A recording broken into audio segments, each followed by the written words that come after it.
is Ted Price. I'm the president and CEO of Insomniac Games. We just released Ratchet Clank Up Your Arsenal. Came out November of 2004. And to date, it's been the fastest selling game of any game we've ever made, and that's been really cool to see. I think a lot of it has to do with the fact that we had a big installed fan base for the Ratchet series, and when we added online, it brought even more people into the Ratchet universe. And we had great support from Sony in terms of the marketing and PR, and so more and more people know about the Ratchet franchise, and as a result, created a very good Christmas for us. We always think about what's next, whether it's a different platform or a new game on the same platform. We're always trying to think ahead because we realize that to maintain a cycle of having a game out every year after year, it takes a lot of planning. And so even though I can't talk about our specific plans, I can tell you that we have a group of people who are always thinking ahead. I think what we've learned is to be very flexible. No question, nobody knows what's around the next corner. So as a fairly small company in the light of the overall industry, I think that we've really maintained a philosophy that it's important to be quick on your feet.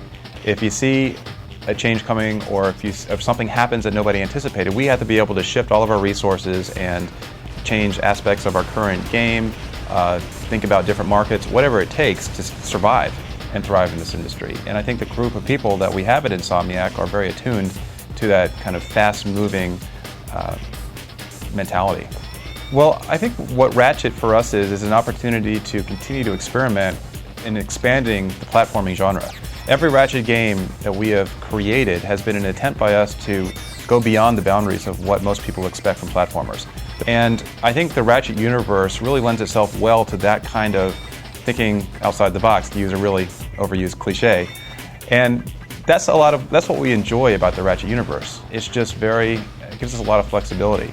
So to answer your question more succinctly, I think that the Ratchet universe has plenty of opportunity left to continue to develop all sorts of different things. There's so many great characters in the universe, and there's so many different things that we want to do with it, that I see it being a great opportunity for Insomnia to continue making good platform games.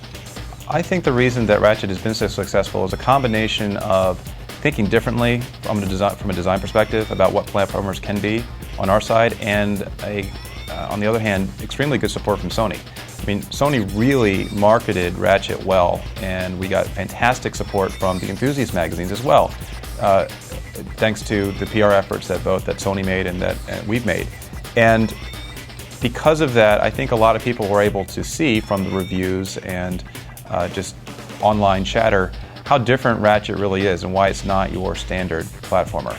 I'd say the number one key to success for us would be the core gameplay, really. I mean, that's really what it's all about. People love playing Ratchet because you get to use really cool weapons and gadgets and blow the crap out of stuff.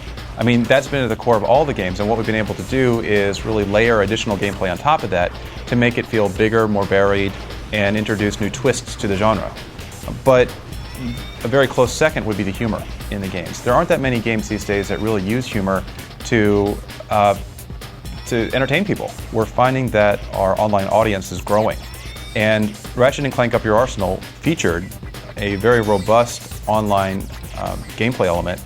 And we were hoping and are finding that a lot of folks who don't traditionally play online games have been gravitating to Ratchet & Clank Up Your Arsenal because it offers an opportunity to play on a more even playing field. It's a departure from what people are used to seeing in online games. And I'm hoping that is helping us broaden the audience for both the Ratchet universe and for the PlayStation 2. No, ironically, the same question comes up with every platform switch. People ask the question, okay, are we played out? Can we go no further with technology? And I think the answer is always, yes, we can go further. It just depends on how much effort you want to put into doing the things on the PlayStation 2 that, say, PC games are doing. And if you look back at what's happening with PlayStation 1 games these days, I think the proof is right there. It is true that PlayStation 2 games will continue to sell for a long time. And it's a fantastic opportunity for both developers like Insomniac, who've been around for a while, and then new developers who are looking for a low-cost alternative to get into the games market. versus going with a next generation console, which may be a lot more expensive. We're talking about a user base of almost 100 million players out there. I mean, what a fantastic opportunity to create games. I think that if you look at any new generation of platforms coming onto the market, whether it's next year or it was 6 years ago, we still face the same challenges. And what seems to get lost every time is the focus on gameplay. It's all about creating the right experience for the player at the core of the game. Is it fun to run around? Is it fun to shoot things, shoot baskets, race a car, whatever? Are the controls tight? And then we get to worry about the hardware and the graphics and the memory capacity. You know, for us the challenge is always how much time do we have to develop a game? It isn't really about the hardware, it's do we have the manpower, do we have the months to put into creating big games? I mean, every single Ratchet game that we've made has really pushed of how many levels we can create, how many different types of gameplay we can shoehorn into the game.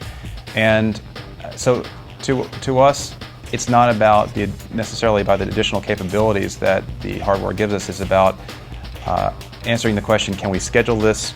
Can we schedule our games efficiently? Can we pick the right types of gameplay to include in the games? Are we hitting the right markets with our ideas? Those are the questions that really keep us all up at night, not will the hardware do what we want it to.